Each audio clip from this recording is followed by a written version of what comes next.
Good morning all of you. RBS degree college Meja Khas के online platform पे सभी छात्रों का हम हार्दिक स्वागत करते हैं। छात्रों, आज जो है बीएससी एजी सेकेंड सेमेस्टर के अंतर्गत जो आपका सब्जेक्ट है फंडामेंटल प्लांट बायोकेमिस्ट्री के अंतर्गत जो हम टॉपिक लेकर आए हुए हैं छात्रों, जो है वो है एंजाइम्स क्लासिफिकेशन। मतलब एंजाइम का वर्गीकरण किन किन भागों में होता है, उसका क्या क्या काम होता है, वो किस तरीके हमारे शरीर और पौधों के अंदर जो कोशिकाएं और ऊतक होते हैं किस तरीके वो अपना एक तरीके से सहयोग करते हैं, और मनुष्यों का जीवन चक्र कैसे चलता है और पौधों का कैसे जीवन चक्र चलता है, एंजाइम के होने पर उनकी क्या क्रिया और प्रतिक्रियाएं होती हैं। आज हम इसके विषय में छात्रों जो है आपको अध्ययन करवाएंगे। ठीक है, आइए स्क्रीन पर चलते हैं। जो हमारा टॉपिक है उससे रिलेटेड हम आपको जो है बताने चल रहे हैं।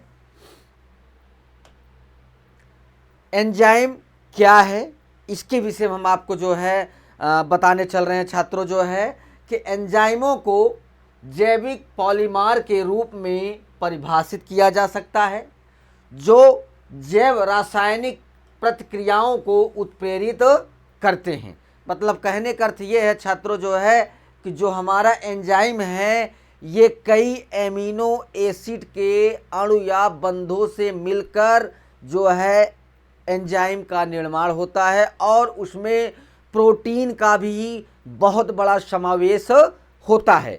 बिना प्रोटीन के जो है आप किसी भी एंजाइम को सरवाइव करने नहीं मिलता है, क्योंकि प्रोटीन ही और एमिनो एसिड के जो बंध हैं उस एंजाइम को एक तरीके से पीछे से ढकेलते रहते हैं कि वो आगे चल के पौधों को या जो शारीरिक जो क्या कहते हैं शारीरिक जीवन प्रक्रियाएं हैं वो किस तरीके चलती हैं उसको जो है हम आपको बतला रहे हैं, जो कि जैव रासायनिक प्रतिक्रियाओं के उत्प्रेरक से ये सारे काम जो है आगे चलते रहते हैं छात्रों। ठीक है, फिर उसके बाद अधिकांश एंजाइम विभिन्न प्रतिक्रियाओं को निष्पादित करने के लिए महत्वपूर्ण उत्प्रेरक क्षमताओं वाले प्रोटीन होते हैं। जो हमने आपको अभी बताया कि जो बहुत ही स्ट्रॉन्ग तरीके से और उत्प्रेरक क्षमताओं वाले प्रोटीन का निर्माण किया जाता है। फिर उसके बाद कोशिका में चय अपचय प्रक्रियाएं और अन्य रासायनिक प्रतिक्रियाएं एंजाइमों के एक समूह द्वारा की जाती है, जो जीवन को बनाए रखने के लिए बहुत ही आवश्यक होता है। क्योंकि एंजाइम के बिना जो है आप अपने जो है कोशिकाओं के जो चय अपचय की प्रक्रियाएं चलती रहती हैं वो आप बिना एंजाइम के एक समूह के द्वारा उसे आप पूरी नहीं कर सकते हैं छात्रों। ठीक है, फिर उसके बाद चय अपचय प्रक्रिया का प्रारंभिक चरण एंजाइमों पर निर्भर करता है जो एक अणु के साथ प्रतिक्रिया करता है और सबस्ट्रेट कहलाता है। मतलब कहने का अर्थ ये है कि जब चय उपचय की क्रिया हमारे एंजाइम जो है प्रोटीन के द्वारा चलता है तो फिर वहाँ पे जो प्रारंभिक चरण के एंजाइम होते हैं वो एक तरीके से उस प्रोटीन पर पूरे तरीके निर्भर होते हैं। फिर उसके बाद एक अणु के साथ ये प्रतिक्रिया करता है और सबस्ट्रेट को एक के अकॉर्डिंग जो है अगर वो एक अणु के साथ प्रतिक्रिया कर रहा है तो उसे आप सबस्ट्रेट कहलाता है, जो है जिसे नाम दिया गया है सबस्ट्रेट जो है। ठीक है, जो कि प्रोटीन के प्रोत्साहन से एंजाइम को आगे बढ़ाने के लिए एक जो है चय अपचय प्रक्रिया का प्रारंभ चरण जो है एंजाइमों के द्वारा ही उस चीज़ को पूरा कर सकते हैं आप जो है। ठीक है छात्रों, फिर उसके बाद एंजाइम सबस्ट्रेट को अन्य विशिष्ट अणुओं परिवर्तित करते हैं जिन्हें उत्पादों के रूप में जाना जाता है। जीवन प्रक्रियाओं को बनाए रखने में इनकी भूमिका के कारण एंजाइमों का विनिमय नैदानिक निदान में एक प्रमुख तत्व रहा है। राइजोबियम नामक आरएनए उत्प्रेरक के वर्ग को छोड़कर सभी एंजाइमों के माइक्रोमोलिक्यूलर घटकों में प्रोटीन होता है। ठीक है छात्रों, मतलब हर जो एंजाइम होते हैं वो बिना प्रोटीन के घटक से मिले हुए उनके सहयोग से वो अपना काम नहीं कर पाते हैं। ठीक है, वहाँ पे प्रोटीन उस घटक में उपस्थित होते हैं, तब एंजाइम जो है अपना एक तरीके से कार्य करता रहता है। ओके, आगे चलते हैं। राइजोयम शब्द राइबो न्यूक्लिक एसिड एंजाइम से लिया गया है। कई राइबोजाइम राइबो न्यूक्लिक एसिड के अणु होते हैं जो अपने स्वयं के बांड में या अन्य आरएनए के बीच प्रतिक्रियाओं को उत्प्रेरित करते रहते हैं। फिर उसके बाद एंजाइम शरीर के सभी ऊतकों और तरल पदार्थों में पाए जाते हैं। मतलब हमारे शरीर के अंदर जितने भी तरल पदार्थ पाए जाते हैं उसमें एंजाइम का सहयोग भरपूर होता है। फिर उसके बाद चया अपचय मार्गों में होने वाली सभी प्रतिक्रियाओं का उत्प्रेरण इंट्रासेलुलर एंजाइमों द्वारा किया जाता है। फिर उसके बाद प्लाज्मा झिल्ली में एंजाइम सेलुलर संकेतों की प्रतिक्रियाओं के रूप में कोशिकाओं में उत्प्रेरण को नियंत्रित करते हैं और संचार प्रणाली में एंजाइम रक्त के थक्के को भी नियंत्रित करते हैं। ठीक है, फिर उसके बाद जो है इंटरनेशनल यूनियन ऑफ बायोकेमिस्ट्री, जिसे हम IUB के अनुसार एंजाइमों को 6 कार्यात्मक वर्गों में विभाजित किया जाता है और उन्हें प्रतिक्रिया के प्रकार के आधार पर वर्गीकृत किया जाता है, जिसमें उनका उपयोग उत्प्रेरित करने के लिए किया जाता है। ये जो एंजाइम हमारे हैं ये करीबन 6 प्रकार में वर्गीकृत किया गया है। जैसे 6 प्रकार के एंजाइम, हाइड्रोलेज पहला वर्गीकृत है, फिर ऑक्सीडोरेल एक्ट जो है दूसरा है, फिर लाइसेज है, फिर ट्रांसफरेज है, लिंगेज है और आइसोमेरेज है। इतने सब डिवीजन में एंजाइम को वर्गीकृत किया गया है, क्लासिफिकेशन किया गया है छात्रों। अब आगे चलते हैं कि इसका क्या वर्क है, ये काम कैसे करते हैं एंजाइम जो है वो हम आपको बतलाने चल रहे हैं। जो पहला हमारा है ऑक्सीडोरेक्टेज, जो हमारा जैव रासायनिक एक संपत्ति के रूप में काम करता है। एंजाइम ऑक्सीडोरेक्ट ऑक्सीकरण प्रक्रिया को उत्प्रेरित करता है और जहां इलेक्ट्रॉन एक अणु के एक रूप में दूसरे तक यात्रा करते हैं वो जो है आपके इस एंजाइम्स में जो है वर्क करते हैं। फिर उसके बाद ट्रांसफरेंसेज में जो है आपको एंजाइम स्वीकर्ता और दाता अणुओं के बीच कार्यात्मक समूह के परिवहन में मदद करता है। फिर उसके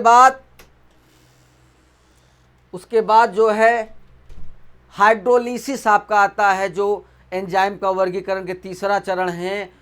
हाइड्रोलेज हाइड्रोलाइटिक एंजाइम होते हैं जो बंधन को तोड़ने और इसे हाइड्रोलाइज करने के लिए पानी जोड़कर हाइड्रोलिसिस प्रतिक्रिया को उत्प्रेरित करते हैं। फिर उसके बाद चौथा आपका आता है लाइसेस, जो है ये दोहरे बंधनों में पानी, कार्बन डाइऑक्साइड या अमोनियम जोड़ता है या दोहरे बंधन बनाने के लिए इन्हें समाप्त करता है। फिर उसके बाद आता है आइसोमेरेज। आइसोमेरेज जो है एंजाइम एक अणु में मौजूद संरचनात्मक बदलावों को उत्प्रेरित करते हैं जिसमें अणु के आकार में परिवर्तन होता रहता है, जो कि इस क्लासिफिकेशन आइसोमेरेज में जो है एंजाइम अपना दूसरे अणु के साथ जो है परिवर्तित होते रहते हैं। फिर उसके बाद